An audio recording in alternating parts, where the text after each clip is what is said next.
Okay, I think we can get started. Thank you everyone for joining us here today. This is officially the closing ceremony of the International Law Association South African branch's mentoring program. But we also wanted to use the opportunity to talk a little bit about legal careers. And that's why we have Rob Green here joining us today, and I'll get into who he is in a moment. Just a quick note on the International Law Association for those of you that don't know it. It was founded in Brussels in 1873, and it's really a body for the study, clarification, and development of public and private international law, and really the furtherance of international understanding and respect for international law. There are over 50,000 branches spread across the world, and the South African branch is one of them.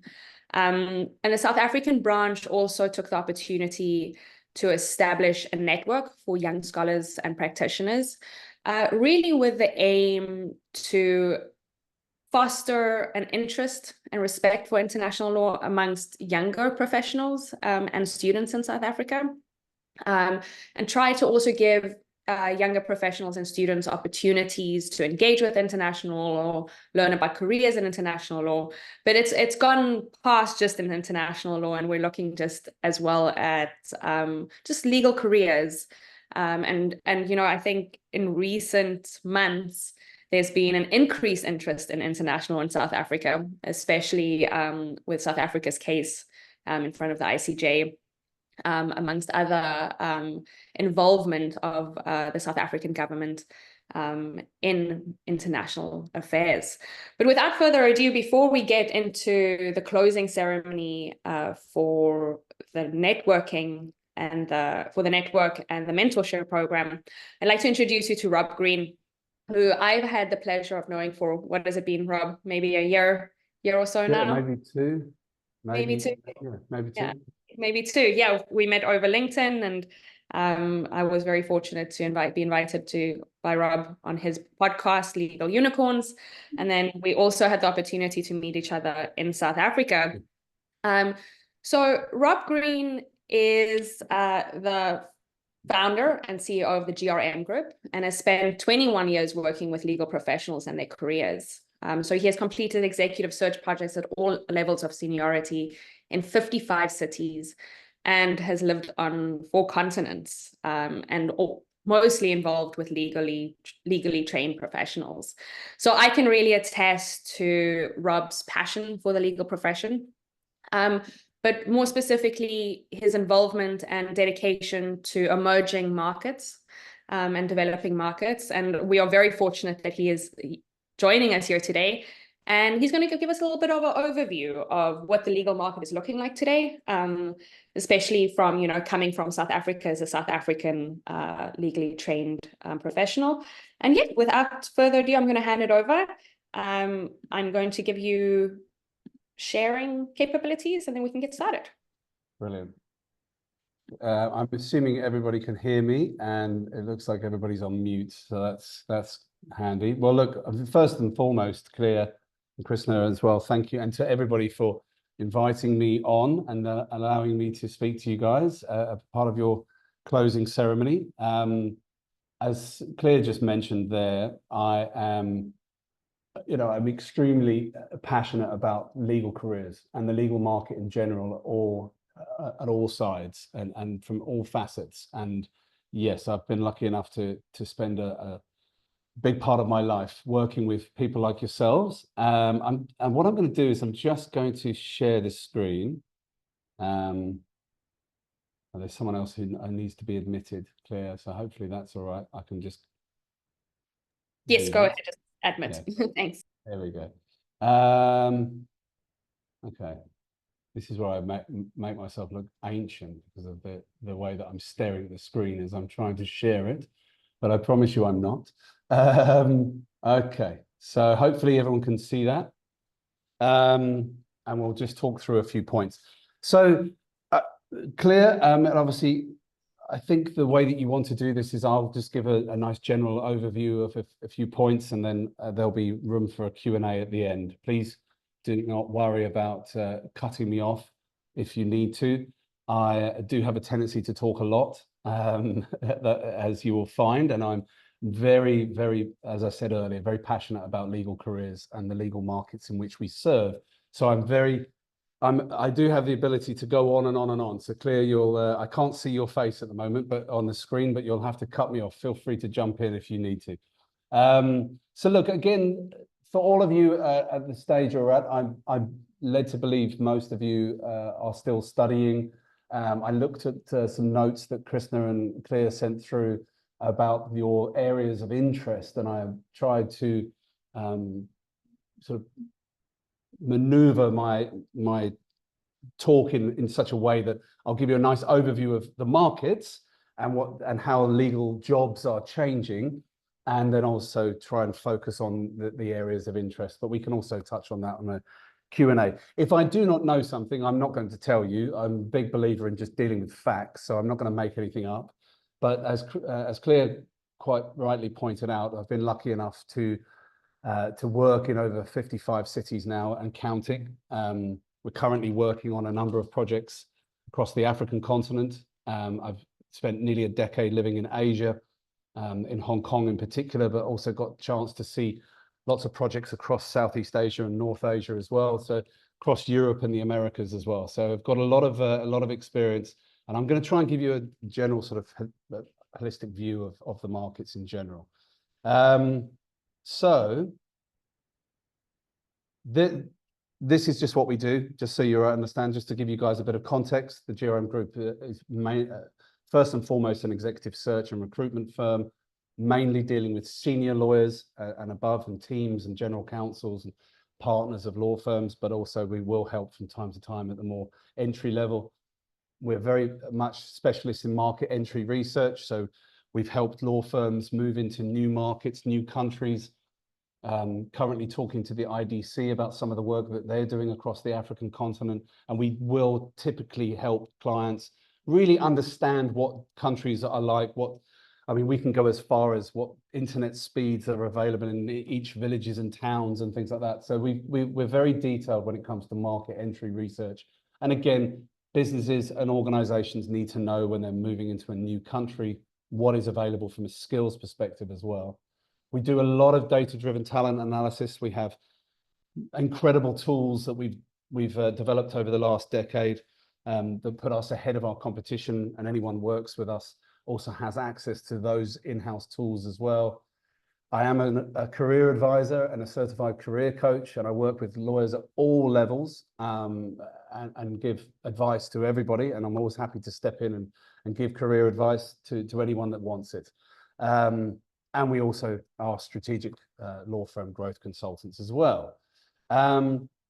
That's just a quick glance at some of the countries that we have worked in.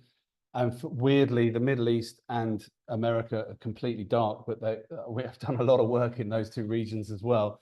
But that's really just to give an idea of some of the scope of the work that we've done, whether it's in recruitment, whether it's in market research.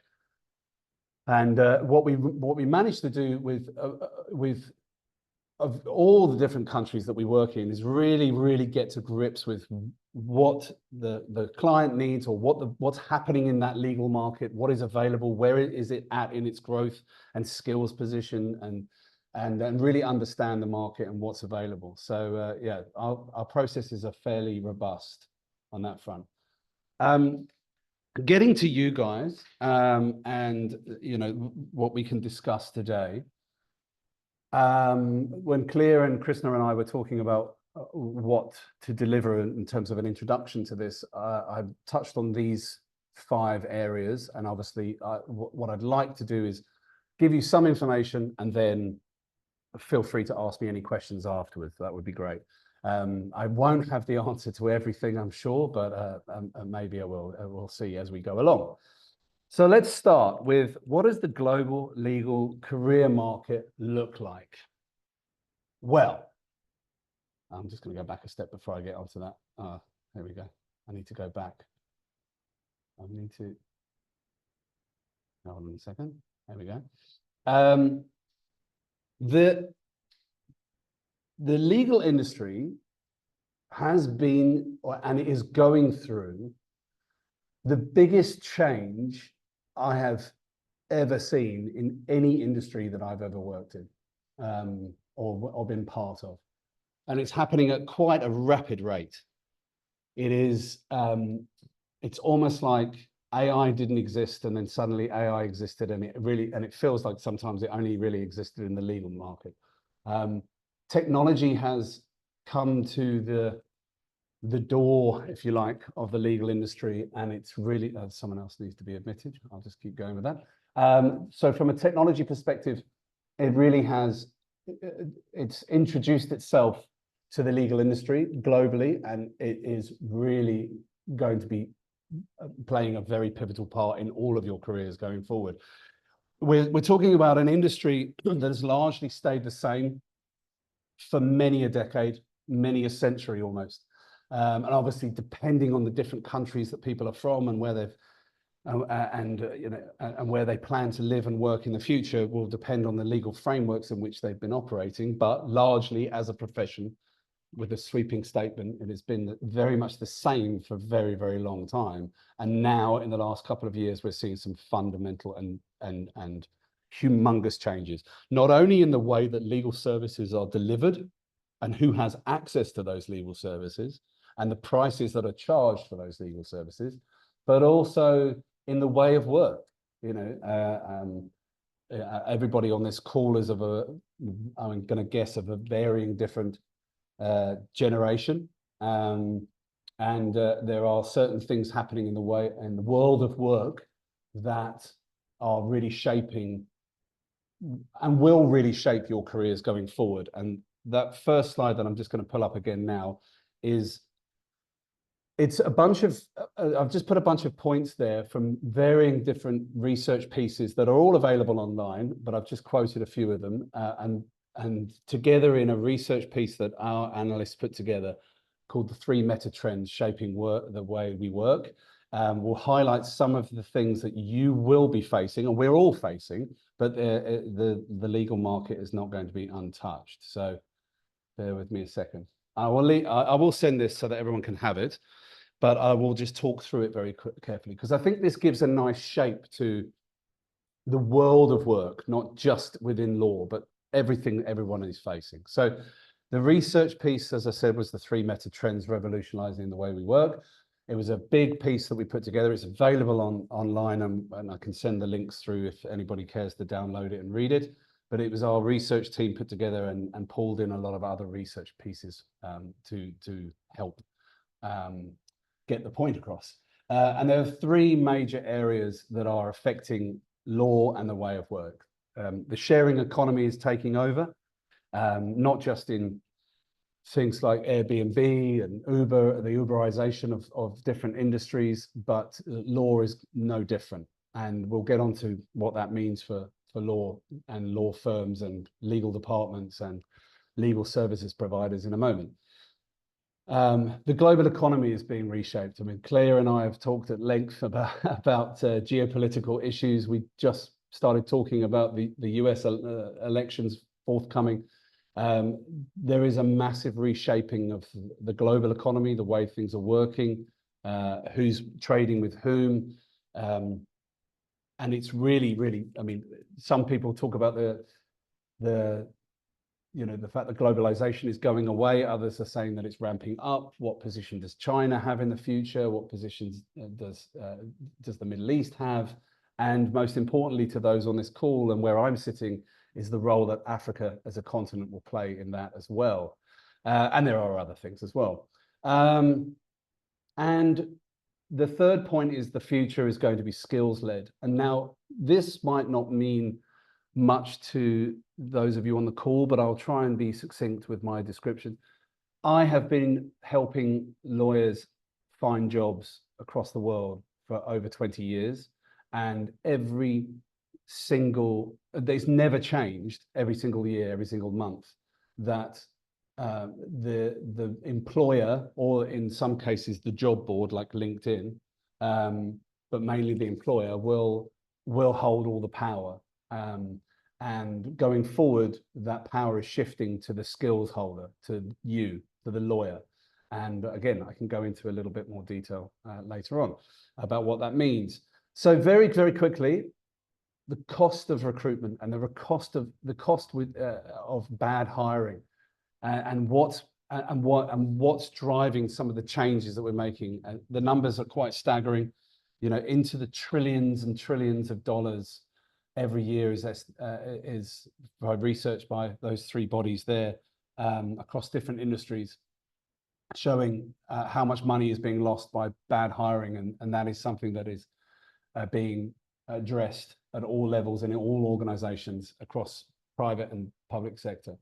The one stat that is extremely, well, it seems to be coming true, is, as Dell, the IT company, put in their research piece, that 80% of all the jobs that we'll be working in the next decade haven't even been invented yet. And that is something to bear in mind, especially for those who are starting out in their careers, who want to know how to plan going forward and what to be looking for. There's a big gust of wind coming through all the industries that we're attached to, and there'll be a lot of opportunities out there for new careers. The next one is specifically about the law, and it was something that LexisNexis put together, and then we worked with some of their researchers, and we expanded some of their work. And they started off by looking at the UK as a market, and their research shows that by 2026, which is obviously not long away, 35 to 40% of all attorneys would be working in the gig economy. And for those who don't know what that means, that effectively means not working for an employer, working for themselves. And then as you expand that out into over the next decade, you're looking at that reaching globally a level of up to 70%, possibly higher. There's a big push. I mean, South Africa is a prime example of something where that is really taking effect already. And we've seen a massive increase in the last 5 years of lawyers going out on their own. I mean, there was already a huge splintering of the market, and we were looking at something like 30,000 attorneys and 15,000 law firms. And then the last couple of years, the number of law firms has increased as more and more people go out on their own. The younger generation, or younger than myself, millennials and Gen Z, are making up a huge amount of the global workforce, and they want to work in a different way. And that is really shaping the way that companies are working, and legal services and legal teams within organizations, even in the public sector and across the private sector, are offering their workforce. And then you can see in there as well that tying the Dell research in with the Korn Ferry's predictions that within the next 5.5 years, 85 million positions will likely go unfilled, costing the economy an extra 8 trillion. So I'm putting up this stat, really just these stats just to show you what's changing, and now hopefully try and give you a little bit more sense of what that means for you and why that's important. We're seeing the beginning of these issues come to the fore. You know, we are seeing more and more jobs being advertised in the legal market across private and public sector, but it becoming harder and harder to find the right skill set, and largely because the needs of the organization are changing so rapidly that they're struggling to pinpoint what they need. And of course, people coming through don't necessarily have the skills yet developed. So hopefully that makes a bit more sense. But very, very roughly, and again, I will send a lot of this through, and I did try to tailor some of it to you guys in particular, is the bulk of jobs are available in private practice, obviously, then secondly in-house, and you know, an in-house will also count the public sector into that as well. What you're seeing across both, not necessarily practice, but certainly in-house positions, is that globally remuneration packages have stagnated for at least the last 5 years. And rather than spending more money on more lawyers, there's a big uptake of tech adoption. In-house, again, I'm using as a broad brush, to include corporates as well as public sector, but there is a preference to implement a tech solution rather than hire an additional lawyer. And by the way, some of this might not be good news in terms of the number of jobs available. Hiring the right talent has become even harder than it's ever been before. And we have the 95-5 principle, which is basically, and this is the large portion of many markets, is that 5% of the talent at the top have 95% of the jobs to look at, and 95% of the talent only have 5% of the jobs to look at. And that is something that's we're dealing with on a daily basis. Because again, the needs of the position of being a lawyer or being in the legal profession is changing. And I won't go through every single one, but there's a real pressure on talent and the right talent, having the right skill sets. There is a huge changing regulatory landscape across every industry constantly. I mean, we can just pick an industry and we could spend an hour on this call talking about the changing regulatory landscape. And I'm sure most of you have seen that in various guises. There's a growing emphasis on people being an expert when they come into certain areas. And I've been around long enough to see, people becoming an expert and that being good for a while, and then markets dip and you need to become more of a generalist. But there's niche skills and are increasingly in demand. We've touched on technology already, but the generative AI tech solutions are really, they're just taking over, and they really need to be embraced by everybody who works in a legal position or wherever they work.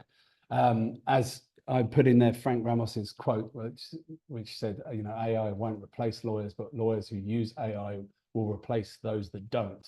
And that is a pretty famous line that's being quoted a lot at the moment, because lawyers, a lot of the more older guard of legal professionals are preferring to still work in the same old ways, and they're getting left behind very rapidly. Within public, again, the reason why I included public law and environmental law and human rights is because a lot of you put on the spreadsheet I was privy to said that these three areas seem to be a particular interest to those on the call. Again, I wouldn't pertain to know everything about these areas, because the bulk of the work that we do is with law firms or corporates, which tends to be outside of these areas. However, the more law firms are increasingly looking, certainly in the public law constitutional perspective and also in the environmental perspective, increased demand. Especially across the African continent, because it's a growing continent. Therefore, I'm sure, Claire and Krishna can probably back me on this in respect of there's more focus on the continent and embracing, certainly on your side, embracing international law and what that means for some various countries. We've been instructed on a variety of public law positions in recent months because it's a growing area for law firms as well. And their relationship, especially in somewhere like South Africa, their relationships with local governments. And now we've got the GNU that's come through. So there's a lot of change on that side of things. Environmental law is an interesting one because, again, just over my career, I have seen it grow and shrink and grow and shrink and grow and shrink. And the most recent guise of a push towards really making environmental law a big thing in the corporate space has been the introduction of ESG criteria, which I'm sure you're all familiar with, hopefully. And that is something that, and again, I actually don't know whether it's growing or not, because every time I think it's growing, and then we're looking at teams and professionals who are specialists in that space, I then read other headlines of other firms drawing back on the need for ESG, and so who knows where it is. But there is no doubt that environmental law is becoming more popular. It's somewhere that's going to continue to grow, and rightly so. And the human rights sector, this again is more Clear's space than my space, but it is, especially across the African continent, something that is going to continue to grow and continue to offer good career paths.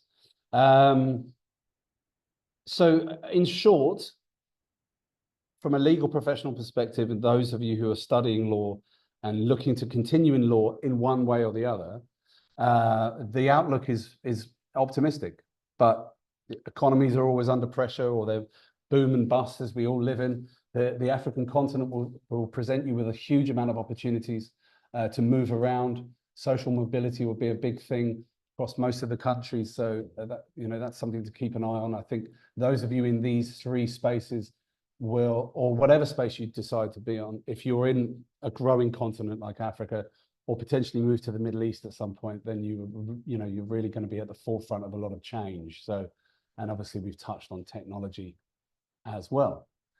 So that was a general overview of the market. We are, to sort of capture it in a few sentences, there is a lot of change going on. We're not necessarily sure what the jobs are going to be available.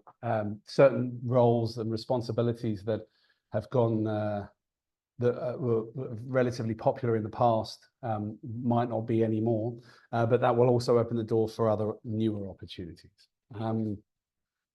So just touching on a few things here, and again, I'm conscious that I'm doing a lot of talking, Clear, so you please shut me up if you need to.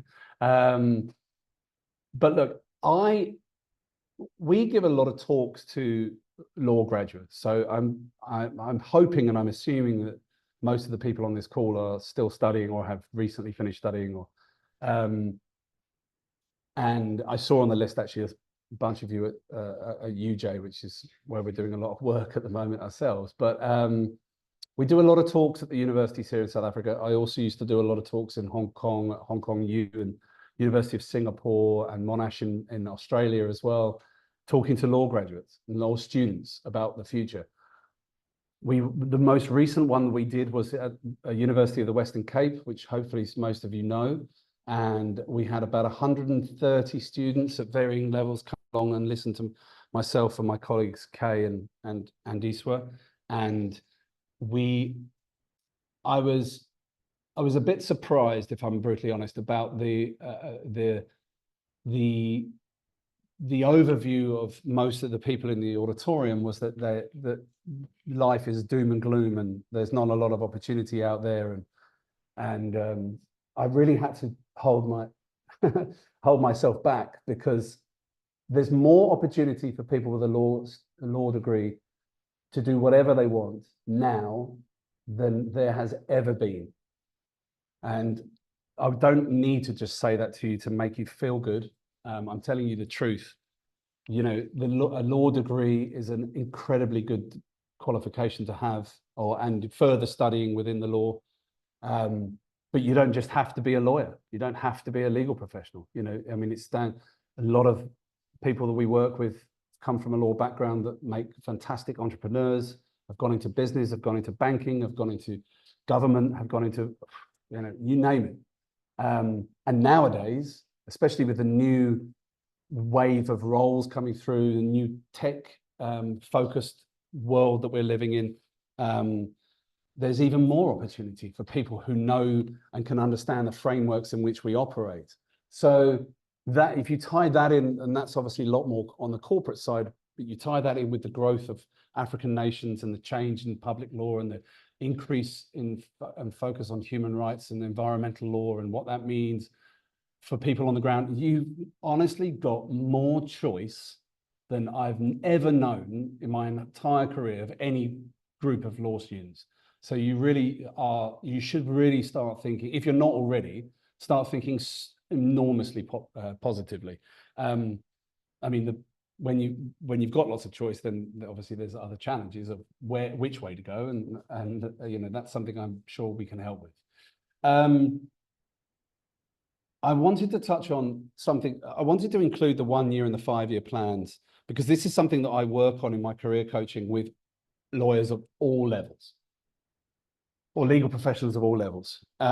It's important to have a focus of what you want to be doing now and where you want that to be putting you. I'm sure everybody on this call can give examples of where you've put plans in place. Clear is someone who was on my podcast, thankfully, as she mentioned earlier, and we went through her journey, and very intentional some of the moves that she's made in her career that has led to her now living in sunny America. And that's what we try to focus on people to be, is really intentional, but also not to, at your level of experience and where you are in your careers, is to be intentional, to have a focus, to plan, to set goals for the next year, but don't give yourself too much of a hard time if things change, or if you get to the end of that year and you want to do something different. I do find with law graduates, and maybe graduates in other areas as well, but certainly with law graduates, there is always an approach to ourselves with, please tell me what I should be doing, and what I, and I want to get that. They might not even necessarily always have a big long game plan, but it's like, tell me what I should be doing. Tell me what to do. I think people need to stop thinking necessarily like that. It doesn't have shorter term goals. And I'll give you another example of that. Something that we work on, and I work on specifically with law firms when I'm doing a lot of strategy work with them, is every single law firm, whenever they're looking at bringing on new staff or even new technology, but mainly new staff, they're always thinking way too longer term. They're always thinking this junior is going to be a partner in the future. And I always try to get them to come back and just think in smaller tranches, 1 to 2 year tranches. What does the business need? What does that person need? And work on it that way, because, 3 years, 5 years, 10 years, 20 years is a long time. But certainly set out a plan, set a goal or two for the first year in terms of what you want to achieve. Now, look, this could be, again, I don't know where each of you are in your process in terms of your studies and when you'll be working, but let's just say you are about to go out into the wide world. It could be your planning and goal setting could be as simple as making sure that you totally understand the field that you want to go into, and making sure that you've researched everybody in that space within the city that you live in, and making sure that you start reaching out to them on LinkedIn. Make sure that you have and it sounds really simple, but make sure you have a very effective LinkedIn profile, which again, I can give people tips on after this and can send them through to Clear. Make sure that these are all simple goals, but each one is heading in a direction that you believe you've set out to reach. When I put in there proper networking connections, what I mean by that is not social media. I don't mean having 30,000 connections on LinkedIn means that you've made it. It really doesn't. I mean, reach out to people and talk to them. And if anyone ever reaches out to me, I'll happily chat and talk about careers or whatever. And if they're in the city that they're in, ask them for a coffee and get out and get to know people. Now, the other thing, the one thing that LinkedIn is pretty good at is it's got lots of events for free. And obviously they're webinars and things like that, which isn't, I would much prefer things that are in person, but go to these things, put your name down, go to, you never know what you're going to learn. I mean, one of the things that I'm sure everybody who's joined this call today is hoping to take one snippet away. Well, then hopefully you do. And the other things are, go to anything that's free. That's what we always advise lawyers or legal professionals who are at the start of their career. I mean, I just mentioned UJ. There's an example here. University of Johannesburg's Office of General Counsel have instructed my firm to help them with their forthcoming anti-corruption summit, which is happening in 3 weeks' time, and that's free to get in.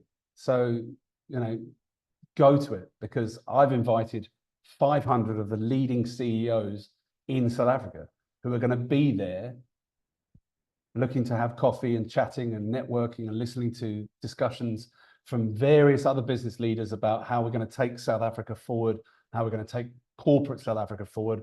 And we've just secured on day 2, former President Mokhlankle, who's coming to talk about how the GNU is going to shape South Africa's business and hopefully lack of corruption going forward. So these things are free. Go, attend. Come and say hi to me as well if you do attend. So that's how you're going to build proper connections, and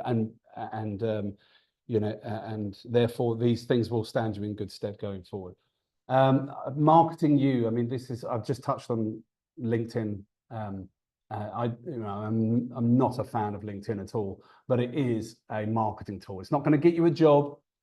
It's not going to get you, invited to, go and have lunch with the president, but it's going to help shape you. And it is a marketing tool. Remember that.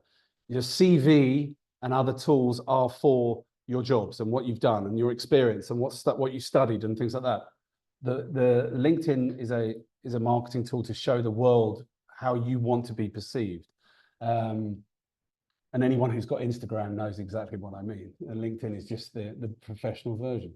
And take chances. I put this in for you guys, really, because I just don't think enough younger professionals are really willing to take chances these days. And there's almost a, and I'm not saying this about the people on the call, but because I don't know you, but I've obviously met a lot of graduates and students and young professionals recently, and there's almost a concern about making a mistake and a fear of making a mistake. And I promise you, those mistakes will shape you and your career, and you'll learn a lot from it. And again, there's people on this call like Clear. I don't know Krishna that well, but Clear has also moved around the world, and we've all made mistakes and tried things that haven't quite worked, but it shapes you to where you want to go.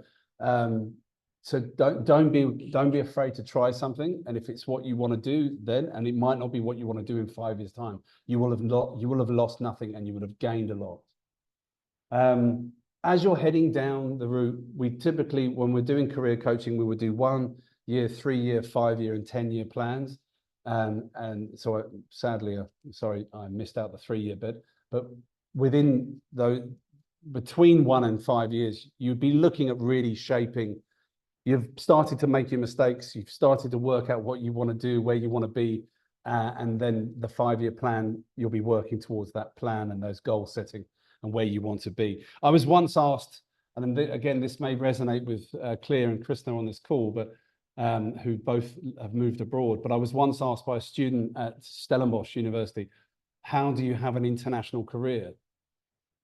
And I was actually stumped. It was for the first time in my life, I didn't really know what to say. And I just said, well, if you want it bad enough, you'll get it. And, if you want to go, if you want to do something, you can do it. Again, you're going to all leave wherever you are with fantastic qualifications, and the world is crying out for hard-working, intelligent people. So it's going to be a lot of mobility and a lot of movement, I think, going forward. I put in there annual check-ins and audits, and this is something anybody who's active on social media and follows a few lawyers and will maybe be familiar with a lady called Leah Mollet-Sele, who's also been a guest on the Legal Unicorns podcast. And she and I talked a lot about the power she puts into annual check-ins for people at all levels.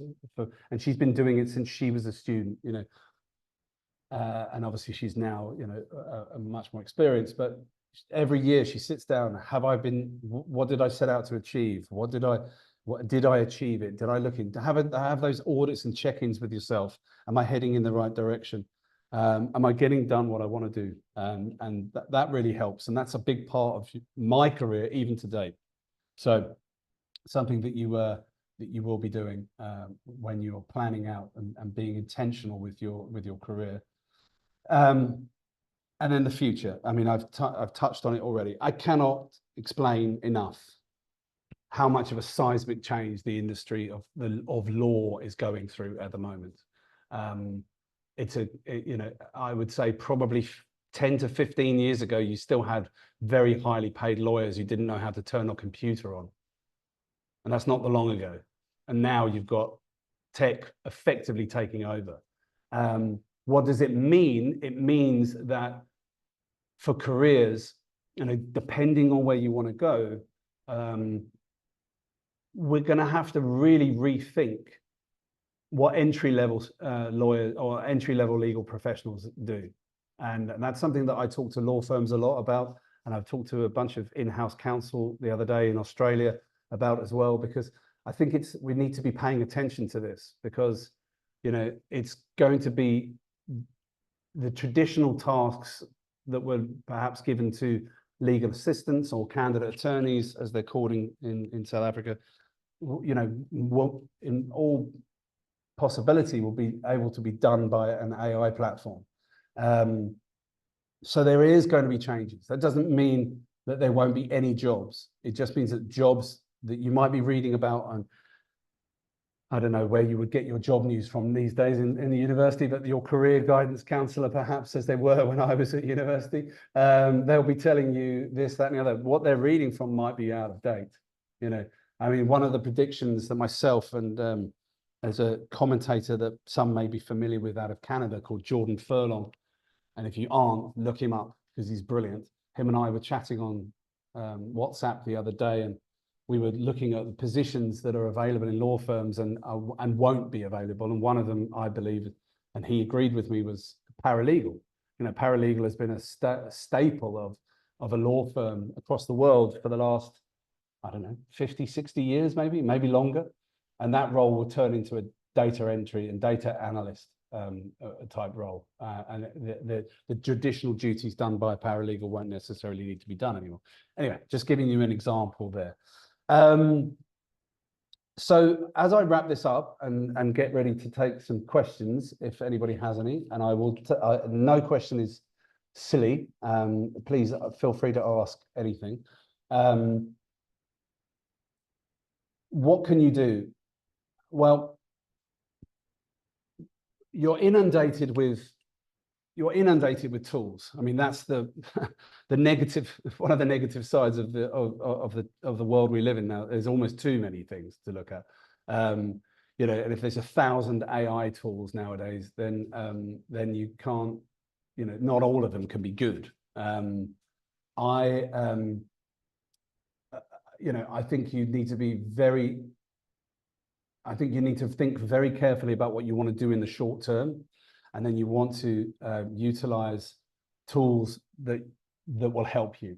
When it comes to the job search, and again, I'm speaking so generally here, but I'm happy to get into more detail. But every platform these days that you're on is going to pertain to the AI and use AI, and you know, I mean, some do, some just say it for the search parameters.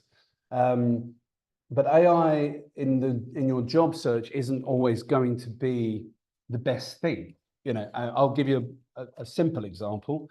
Is when you are applying for a job on LinkedIn, if you get the AI assistant to help you with your reply, your reply is going to be exactly the same as, or is exactly the same as everybody else who uses it.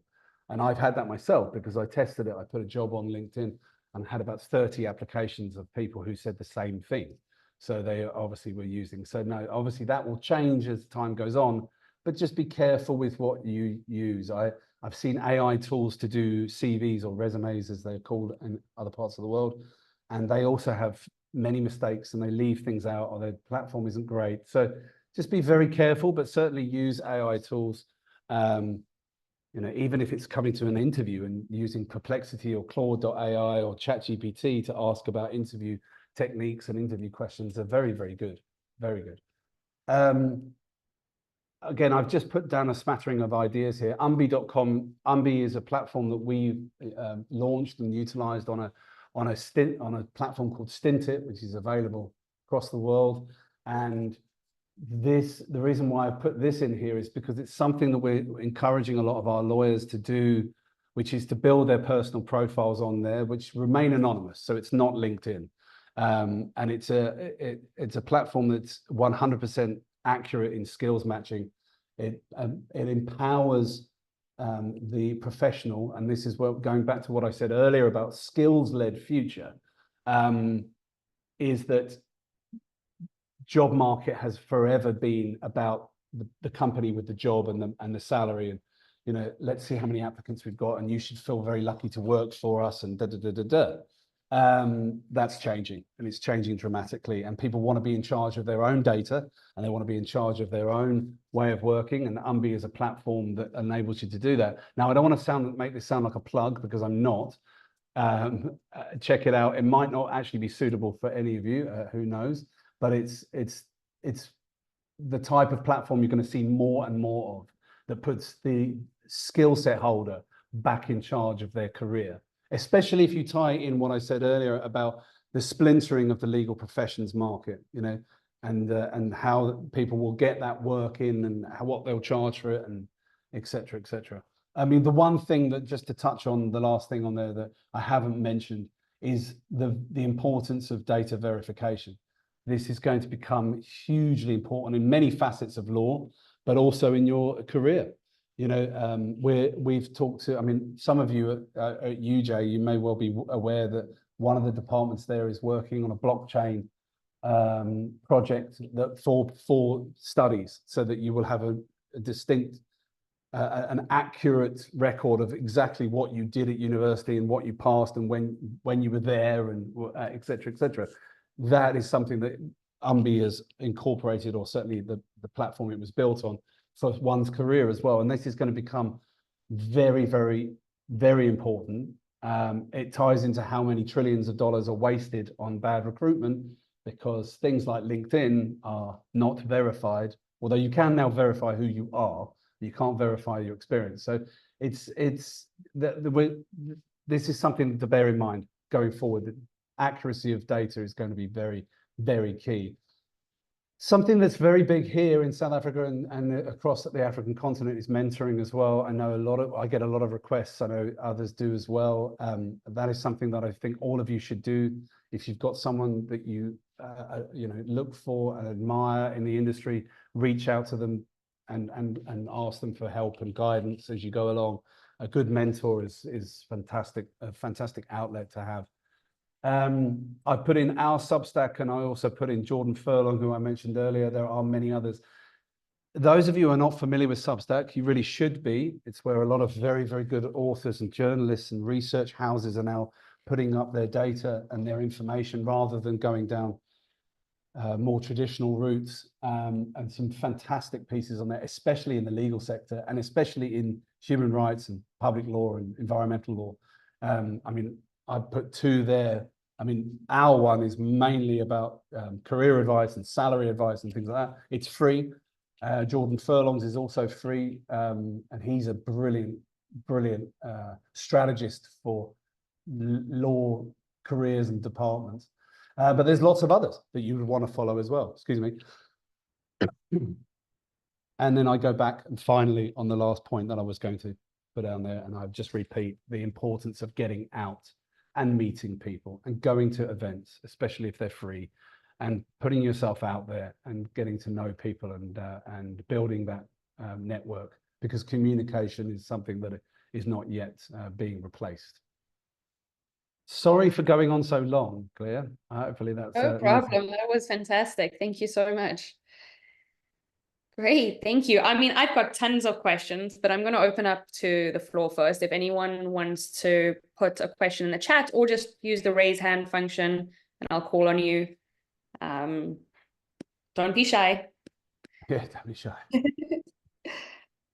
Okay, nothing yet. So I'm going to go ahead and ask a question, Rob. And we were just talking a lot, you spoke a lot about AI and technology and how that is changing the landscape, and the quote, AI won't replace lawyers, but lawyers who use AI will replace those that don't.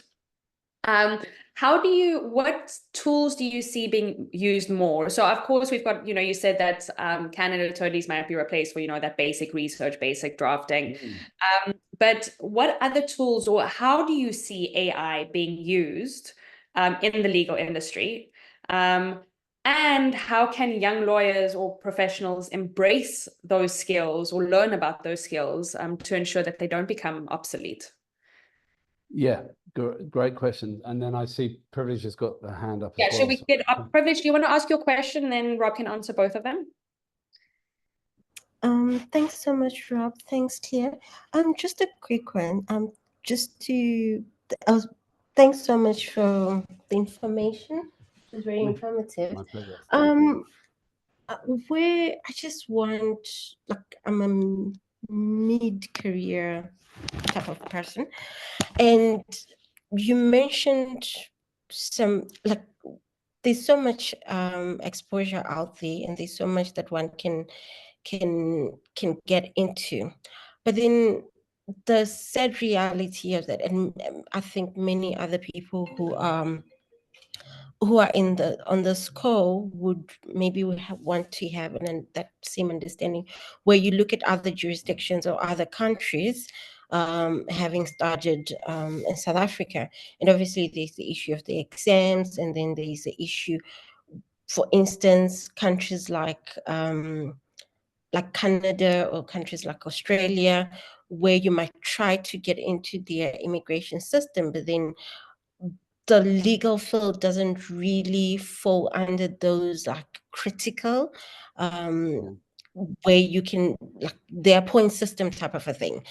And I think that's, at times I feel like that can be really a bit frustrating. And then with the pool of information that is there, and I'm just going to speak for myself. I've tried various countries and everything, and it's just been a bit slow. But how then, and can one try by all means not to be discouraged with the current systems and how other countries deal with it, in trying to, that exposure that you have mentioned. And then on another note, oh my goodness, I'm just having a brain freeze now. Sure. Yep. Because I actually wanted to ask you two things. That's all right. Do you want me to answer these questions first and then see if it Okay, comes yeah, back to you? that'll be fine. Yeah. Okay, thanks. Okay, cool. So I'm going to go in reverse, Clear. I'm going to answer Privilege's question there first, and then come back to your AI questions. And then I see another hand's gone up as well, which is great.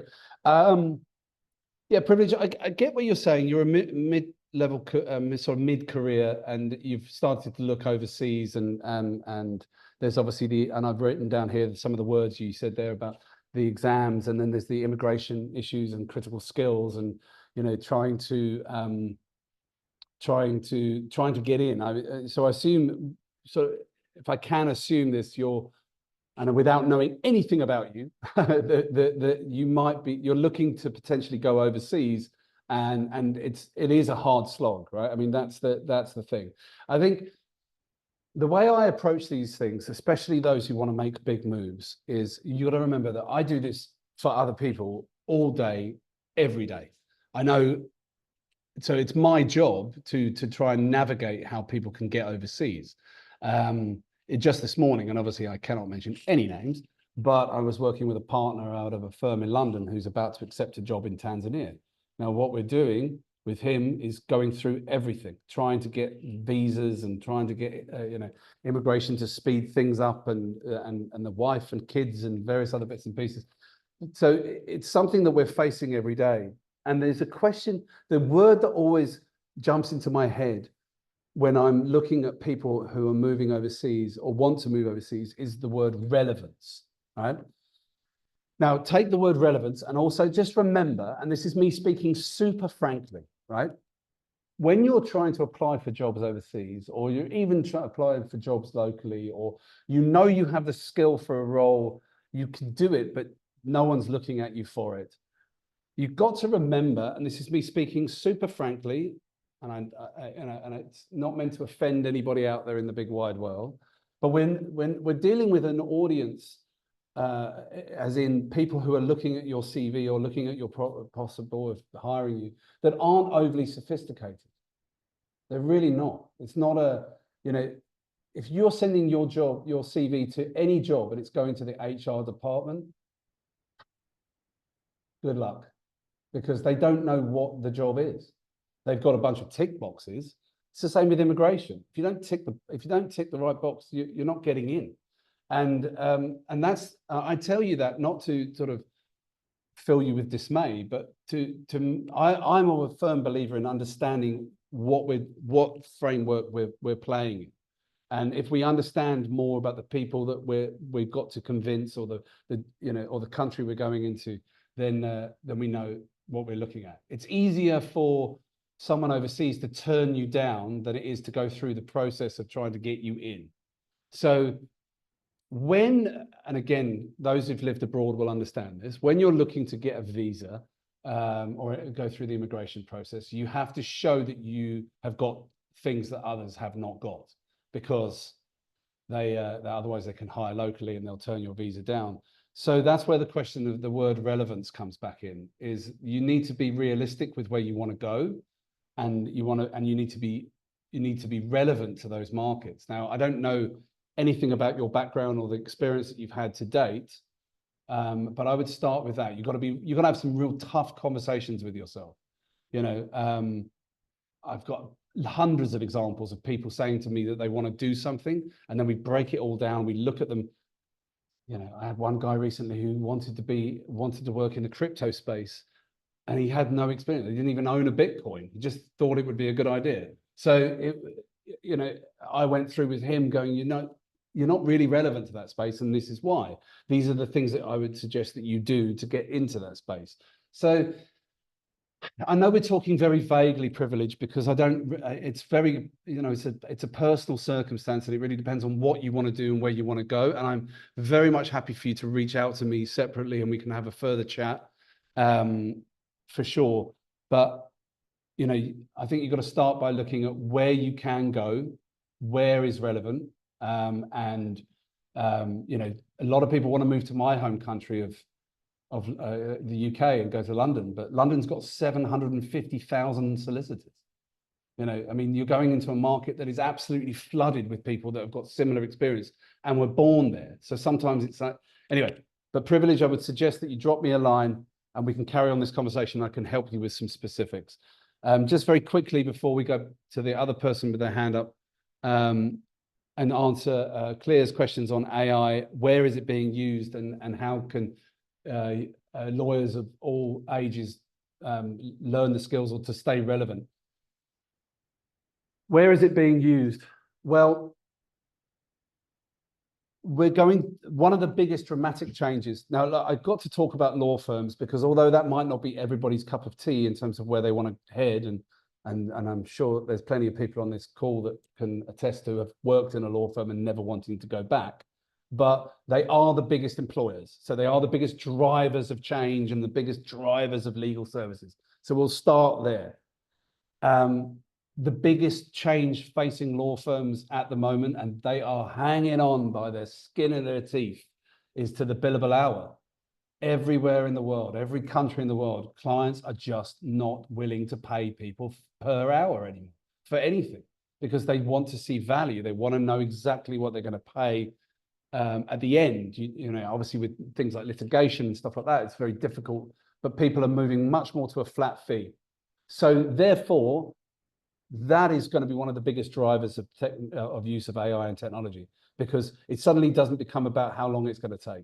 It's about doing it accurately and faster, which a lot of law firms are working out actually, whereas we used to charge for 10 hours and 7,000 rand an hour. And okay, so that's going to be 70,000. The fear was that because they were going to do it quicker using technology, that they wouldn't be able to charge 70,000. But what they found with a lot of their clients, and this is coming directly from the horse's mouth, is that the clients are still willing to pay that, but they want the law firm to do it quicker, and they want the law firms to embrace technology. So, the biggest impact I've seen in the AI space is a software called Luminance, which I know that Weber Wenzel here in South Africa use. I think Bowman's also use it. It was invented by a guy from Slaughter and May in London, and it is contract review. They can do a contract review that would take an associate, 6 hours, maybe a whole day. They can do it in 0.09 of a second. Now, a lot of lawyers are very nervous about that, but it's like, no, switch it on its head. Embrace that technology and suddenly become an advisor again. One of the partners here in Cape Town said to me the other day, I didn't study at law school and university to just change templates. I want to be an advisor to my clients. So I'm going to embrace every piece of technology that comes through that can help me get to the answer quicker. It's the same with research and that kind of thing. Law firms and law departments are slightly changing, going, right, we can still charge these enormous fees, but our clients want to see it done quicker. So that's where it is in terms of how it's being used, and it will be used in every aspect. And to stay relevant, yeah, I mean, there's a brilliant newsletter called, oh, now I've stitched myself up. It's called The Artificial Lawyer. And every day a little newsletter comes out with a bit of review of latest software being used in certain law firms, and have a quick read, see what it does. And there's a lot of resources available. So you know, just embrace technology and you will stay ahead of the curve. Someone's got their hand up, Claire.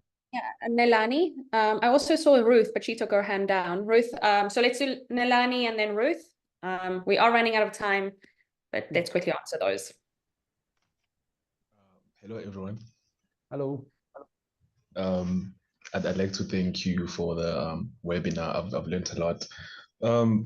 My question is a bit general. I apologize for that. So I'm doing a Master of Laws in International Law at the University of Pretoria. However, I'm quite interested in the new field of international law. It's called cyberspace. So how does one get into a career in cyberspace or an international career in general? I missed the most important bits of that. I don't know if anybody else broke up, but his question was about getting, and he's interested in a career in cyberspace. Right. And cybersecurity and things like that. Yeah. Yeah. Sorry about that. The key bits of your message there, or your question, broke up. Oh. But thank you for that. Yeah, look, I mean, we didn't even touch on this in the general overview, but I'm hearing from many sources that cybersecurity in particular is going to be the fastest growing areas in all facets, not just for in-house, but mainly in law firms and you know, certainly in the banking space. I mean, we're all sitting in different countries, aren't we? But the level of attacks that are coming through, people, you know, trying to get access to bank accounts and various other bits and pieces on a daily basis. Scams are going through the roof. I think it's an incredibly fast-growing area, and what you have with fast-growing areas is you typically don't have, you'll have lots and lots of jobs coming through. So when you finish your masters, you'll see lots and lots of you know, roles within the cyberspace, depending on what you want to do within it. And I mentioned cybersecurity just because it's probably the fastest growing area. But they'll be asking for experience that doesn't exist. It's a classic. It's happened since I was born. You know, we want 10 years experience. Well, the thing's only been around for a year, you know, that kind of thing. And we've all seen it in job applications. But what it means is that they're more likely to take on people who've got a very big passion for the sector. You don't have to have had all the experience in cybersecurity or in the cyber world to you know, to get in. You just need to show that you, often in new areas, you'll just need to show that you have an understanding, that you've studied it, that you've read about it, you swallow every article that comes out, and that's what people are looking for, that you've got a real passion for the sector. That would be my first start. And again, I did miss half your question, but that yeah, yeah, what was the end bit? Sorry, Claire, I missed the end. Sorry. Okay, thank you for answering that. So the end bit is like, also, how does one get into an international career? Well, I said that was the hardest question I ever had earlier. That's not fair. Yeah, sorry. No. Well, first of all, you've got to be intentional, you know. And I know from talking to Claire on this call, and I'm sure you can reach out to her, but you can certainly reach out to me as well. That is, if you want it, you're going to get it. You really will. You know, I don't know where you want to go, and I don't know where your background is, but if you've got a passport and you're willing to fly, then you can do it. You just need to be willing. I mean, you know, you're not going to be able to sit at home and just things happen to you. You know, when I first left London with my then girlfriend, who's now my wife, she didn't have a job when we moved to the Cayman Islands, and she had to go there and get it. You know, I got that job because I basically made myself, you know, undeniable. The guy had to hire me, and he hired me, and we went over there. when we moved to Asia, we'd never been before, but we wanted it to work. So you just dig deep and you make it happen. And look, some of the people on this call might say, oh, well, you know, Rob, you've got a British passport and that makes it easier. It really doesn't.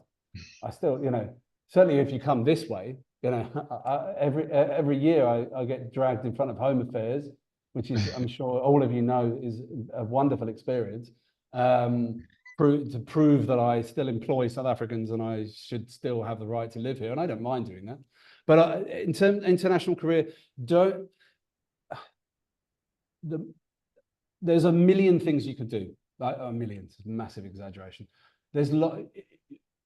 If I was in your shoes, I would be making my public persona, my public profile, things like LinkedIn, make it look like I'm an absolute avid fan of a specific area, maybe cybersecurity, that kind of thing.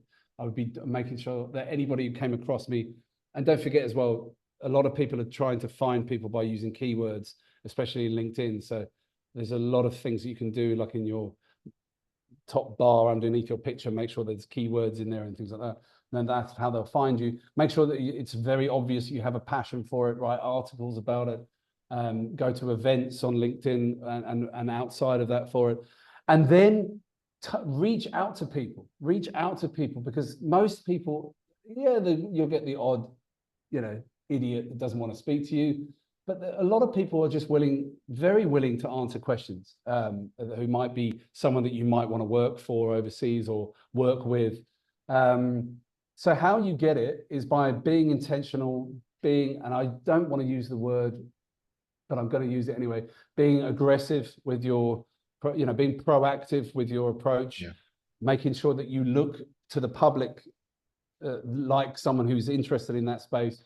And then just be proactive, on the front foot, do something every day. Oh, okay, thank you so much. Yeah, and it's a bit vague, but you can call me and we can have a chat. Yeah, I've also put my email in there if anyone wants to contact about specifically international law careers, compared to international careers, but in terms of international. Yeah, and it's a bit of a tough one to answer, because obviously, you know, country dependent and then area dependent, but I'm more than happy to have offline chats with people. Great. Thank you so much. My pleasure. One more question. We're way over time, but it's okay. I think these questions are very important. So Ruth, if you want to go ahead. Yeah, sure. Good afternoon. Thank you, Mr. Green, for the presentation. It was very helpful. So I wanted to ask, I've been having difficulty with moving from an entry-level position to maybe like a mid-level. I've having an internship at a law firm, or as a law clinic, an NGO that practices refugee law and migrant rights. And I really wanted to get into the maybe to work in international organizations, NGOs, maybe the UNHCR, or maybe IOM, maybe regional organizations, because I felt like there were no much red tape in terms of your citizenship, because, you know, mostly international organizations, they tend to really employ anyone because there's no limit as to your citizenship, you know, if you work for the UN or any of these international organizations. But I've been applying and it has been very, very difficult, because I guess maybe they see that the last experience that you've had is an internship only.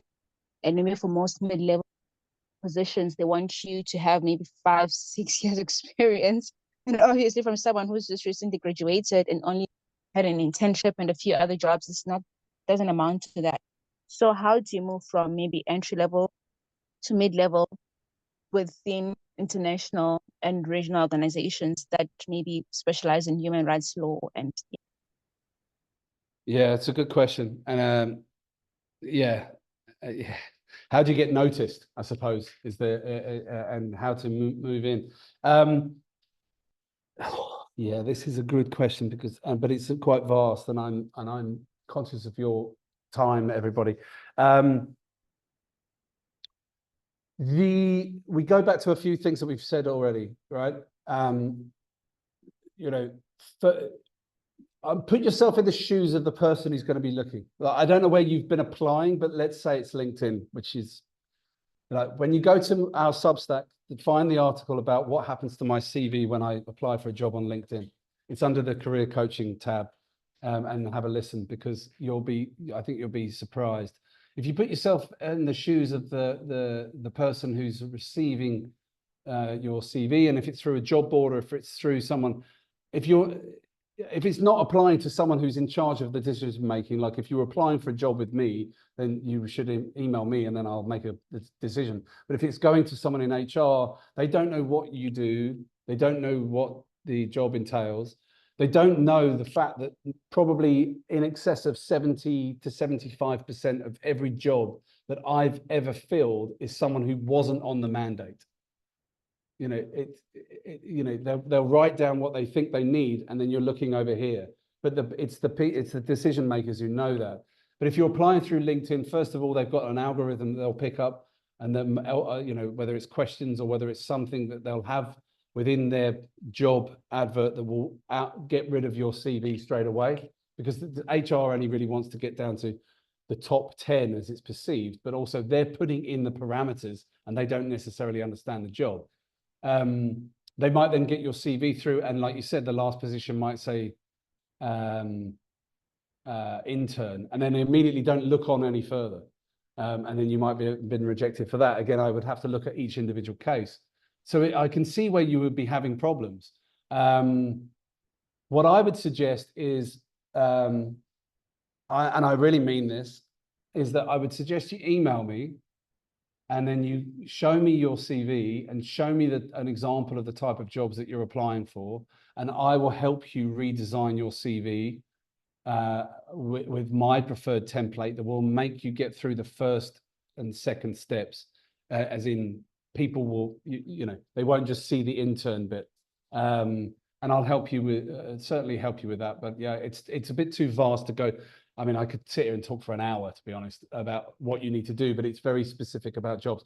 One thing that people have lost the sight of, and I really mean this, and I know this is going to make me sound like 100 years old, but you have to have patience as well. And you really do have to apply for each job specifically. A sort of carte blanche approach is going to be, you know, is not necessarily going to get you anywhere. But again, please reach out to me, and I'll happily talk through the process and the CV and things like that that will help you get through. There we go. Yeah, there's my Thank you very much. Thank you. My pleasure. I just want to add there for you, Ruth. You mentioned the United Nations. So the United Nations job portal is a nightmare to get through. You have to think it's a global organization. They get applications from hundreds of thousands of people. So the first advice I would give you there is to first look for regional organizations, NGOs, or domestic NGOs closer to home to get a couple of years experience, and then build a network by attending UN events. You can do a UN internship. They've got like a young global talent pool, which you can also get involved in. That's easier to get in through than the normal job application. And then also do consultancies with the UN. So look for those instead of going straight to the job portal to look for a permanent job. Look for like a contract work with them, like research or something like that. But the UN is really important to build that network, because going through their job portal, it's a nightmare. It's too many people. It's just too big. It's almost worthless, to be honest. It's almost worthless. They you know, as Claire's just said there, with a job portal like a UN. It'd be like Coca-Cola or Amazon, you know. I mean, they'll get 20,000 applicants for each job, and within 5 days of it being up, and the system that they will have built will be designed to get rid of as many people as possible. So, look, I mean, just on that note, and we will talk offline. Please do email me. But you know, one of the people that I helped with career coaching fairly recently, is her end game was to get a job with the World Bank or the IMF. That's her goal. She understands that she's going to have to make at least 2 or 3 moves before she can get there. She's in the process of making the second move. She's done the second move through me as well. The next one will be something much more international, and the last one will be World Bank. So that's a process that she's having to go through, and you may have to do the same thing, but using some of Claire's tips there. But drop me a line and we'll talk about it. Looks like Privilege has remembered the question she wanted to ask. Yeah, Privilege, just very briefly. So we really need to get. Yeah, I remember. Yeah. I heard you spoke about the issue of patience, which is so true. But then what I wanted to ask, like, I think many people who are in this group are young professionals or students, moving on to the next stage of their lives. Just in the job market, you find that the years of experience that they ask for, and yet most of the people are like, you are like, I think Ruth, if I'm not mistaken, mentioned you get internships at times. That's what, but not many people are able to sustain those internships because they come from low income families. So now, because most of the internships are not paid, how, because it's something that young people are struggling with. Before we even look at the Gen Zs, even millennials, because you are at 35, you have, like, you finished university 11 years ago, but you're still at the basis. You don't really have the prerequisite 10 years or 15 years working experience. Those kind of things. Yeah, no, I get it. And it's a very valid point. And it's something that we, again, I promise you, I could talk about for hours, because it's the same issue we face every day. You know, on my board over there, we have all of our projects that we're working on from internationals and across different borders. And everybody always says that they want X, Y, and Z experience. And ultimately, the people that they ultimately place, or we place with them, is typically people who don't have what they initially asked for. But if you're going through the job boards and applying for jobs, then it will stipulate you must have 5 years, and you know, where were you supposed to get that? And then you'll often, then you'll be working for someone who doesn't even have 5 years experience either. It is a real frustration, because again, it's going to make me sound really flippant, but a lot of the people that are putting these job adverts out there on the UN, on the World Bank, on IMF, the World Economic Forum website, wherever it may be that you want to work, NGOs, they don't know what they're looking for, because they don't know what you can do. They really don't. The law firms and lawyers tend to get pigeonholed and go, oh, you're a lawyer. But there's a lot of crossover skills that you guys are learning. Project management, leadership, various other bits and pieces that can fit into different industries. I cannot go on about that on this call, because I will keep you here until midnight. But I promise you, there's a lot of things that you can show a potential employer. You can't do that through a job board. So there has to be a different tactic. And for that, we would have to do a whole different session. And I would happily do it. If someone wanted to arrange it, I'll happily sit with you guys for an hour or two, and we can give live examples. People can send jobs in, and I can talk about how I would structure it. But ultimately, and I know this sounds really flippant because you guys are in that space, but I'm also acting on behalf of people like yourselves, trying to get them jobs every day. I would not waste one moment on a job board. I wouldn't. It's not going to get to where you need it to get to. And there are other tactics you can use. I wouldn't advise you all email the same person directly and said, Rob said, you know, that might get me in trouble. But we can talk again. I'll tell you what I'll do is I'll put together some information and a little sheet for you guys to give you some tips, send you some links. But I'm happy to take emails from anyone. And if Claire, you wanted to do another session on actually applying for jobs, I'll happily do that. Really, really will. That would be amazing. I think that's so please arrange another webinar if possible. So absolutely. Yeah, no, please, I'd love to. Yeah, I think it's hard because you just don't know. You don't know where to go to get these jobs and what to do. And now I'm telling you to avoid everything out there and go another way. But it'll make sense. Yeah, and I think it would be very helpful everyone on this call if you'd send me a little email about what you would like that webinar to be about and what questions you would like us to discuss, and then we can absolutely arrange another one. Fantastic. Yeah.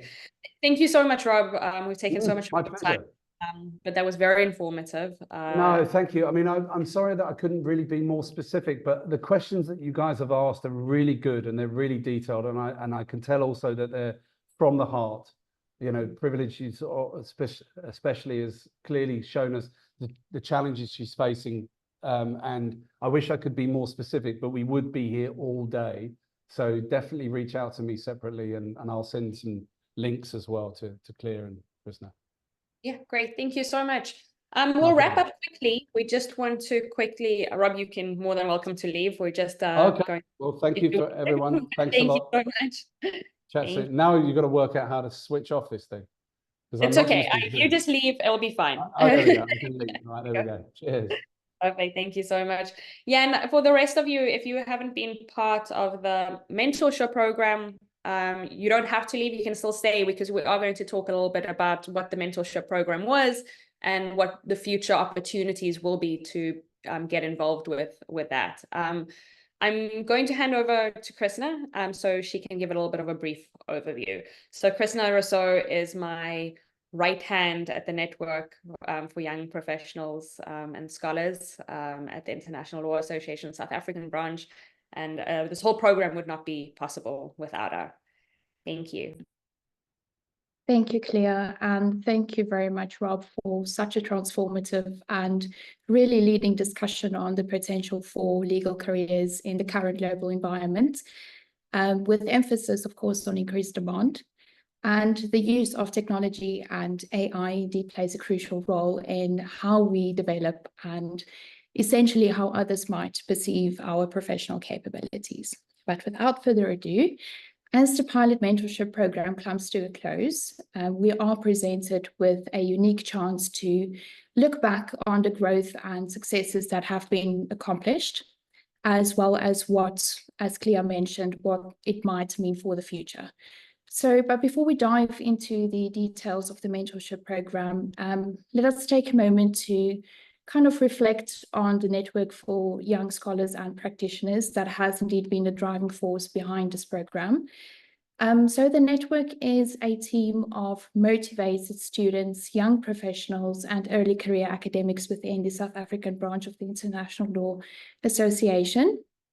And this collective is founded in line with the diversity mandate of the International Law Association that seeks to promote a vibrant and inclusive community of youthful members who are eager to engage in meaningful conversations and exploration in the field of international law. And those eligible for membership include individuals aged 35 or under, and aged 35 and under rather,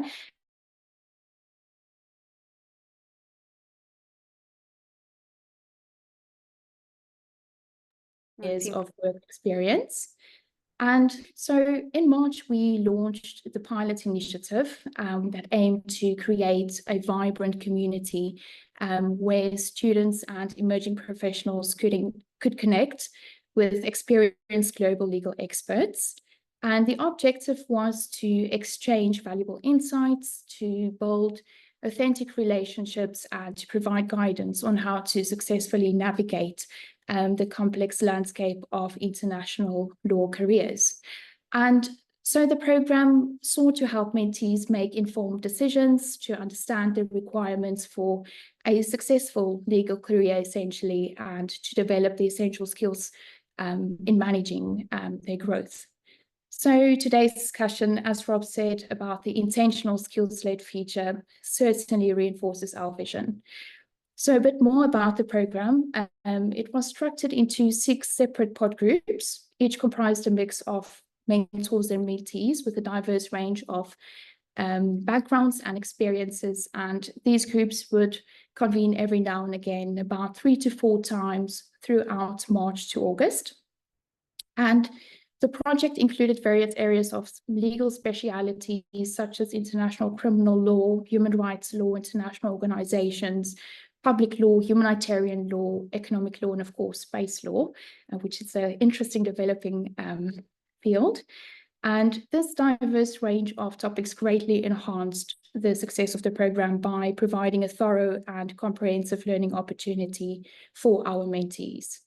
And within these group meetings, particularly, mentors led these discussions and shared case studies to help mentees kind of navigate real-world legal challenges, improve professional skills, and to build their overall confidence. And one of these particular exercises included a one-on-one session whereby mentors provided mentees with feedback on improving their submitted curriculum vitae. which is really fantastic opportunity. And one of the standout moments of the program was the captivating public international law lecture that was given by Professor Henny Stradom, who is also the president of the association. And in his lecture, Professor Stradom explored the principle of non-refoulement in international refugee law. This topic sparked a lively panel discussion, which was moderated by Professor Martha Bradley. And it prompted further reflection among participants during their subsequent group meetings, leading to an overall productive multilateral exchange of ideas. And so it is quite clear from the level of engagement and enthusiasm for these activities that the mentorship program has made a noticeable impact on our mentees. And so moving forward, we are excited to continue the success of this program. The high level of involvement we have seen underscores the need to further develop, improve, and collaborate on our future mentorship initiatives.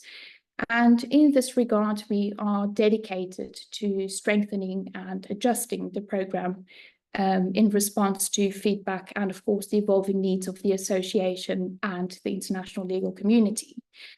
At the end of the day, our goal is to provide additional avenues for youth to actively participate and contribute toward our community. So from the network, we would like to express our gratitude to you, the mentors, for your dedication and time in contributing to the success of this program.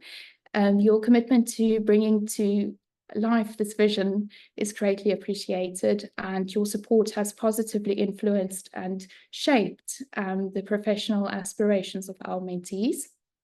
And then we welcome and look forward to contributions in the future. So to our mentees, we are incredibly grateful for your continued interest and willingness to learn, and we can't wait to witness the remarkable progress you continue to achieve. So we would also like to extend a special thank you to Clea for her hard work and her leadership in spearheading and overseeing this project. And also thank you to our colleagues, Davitsa and Tebogo, for their dedication and all their work in managing this initiative. So with that, I thank you and now hand over back to Clea. Great. Thank you so much, Krishna. So I would just like to, first of all, as I say, Krishna has been instrumental in putting this together, and so has Davitso Dumbura and Tebogo, who I don't think is here today, but he manages our newsletter and so on. This initiative was a bit daunting for all of us because it's the first time we had put something like this together. And this really was, the intent of it was to be a pilot program.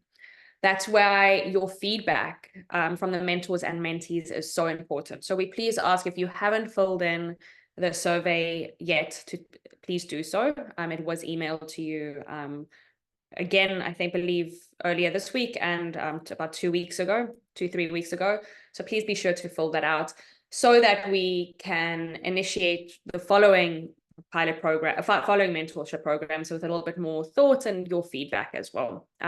We will be doing this again next year, so stay tuned. If there are any of you on this call that were not part of the pilot program, please feel free to reach out to us to be part of the next program. Even people that were part of this year's mentorship program, you're more than welcome to join us again. My biggest thanks obviously goes to the mentors. I know what a big effort it is for you to get involved in this, and you're all busy professionals. So I just like to name you by name. So Angela Mudokoti, who had the pod on international criminal law and human rights. Arnold Pronto, who had the pod on public international law and international organizations. Ben Winks, who had the pod on public law in general.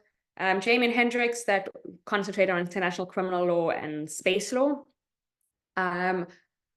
Mapoleng, sorry, this is where my very whiteness is coming through. Mapolokeng Moninkane, who concentrated on international economic law, and Patrick Sands for his involvement in the international humanitarian law pod. Thank you so much for your time, and we hope that you will be willing to join us again next year. Now, I'd just like to make a special mention of a few mentees that really stood out to us due to your involvement in the pod, or that stood out to your mentors. The first mentee that I'd like to mention here, especially, is Neo Motoboki. I don't know if you're here or not, Neo. I don't see your name here, but your participation was especially noticed. Also, Azania, Mufulusi Azania Rakul. Also, thank you so much for your involvement there. Your mentor asked us to thank you for your interest, enthusiasm, and commitment. Thank you so much. Thank you. I'm glad you're here. Sorry if I butchered your name. Also, Nsalamana Mbasa. Also, thank you for your participation in the program. Just because I'm not mentioning you, we're well aware that you also participated. These are just the ones that the mentors really came back with fantastic feedback. Privilege, Shanana, and again today we saw your commitment with all your fantastic questions. So thank you for your involvement in this program. Turusha Naidu, who I have had also the pleasure of working on a number of things on. Again, your continuous commitment to international law. And then Larishka King, also once again, fantastic involvement, commitment to the program. And am I missing anyone, Krishna? I think that's everyone. Yeah. But yeah, as I said, all mentees, thank you for your involvement. And we really hope we'll see you back for some more. I think that's it from my side. All mentees will be receiving certificates in the mail, not the postal mail, the email mail. It's the 21st century and you heard all about how important technology is. So you will be receiving those certificates, post them on your LinkedIn profiles. And please, the one purpose of this mentorship program is also that you build a network. So stay in touch with your mentors and fellow mentees. And if you ever need reference letters or anything like that, please don't hesitate to reach out. And that's the end of our mentorship program. Thank you everyone for your involvement. It's much appreciated. Thank you, Claire. Thank you, Claire. Thanks, Krishna. Thank you, Privilege. Thank you, everyone.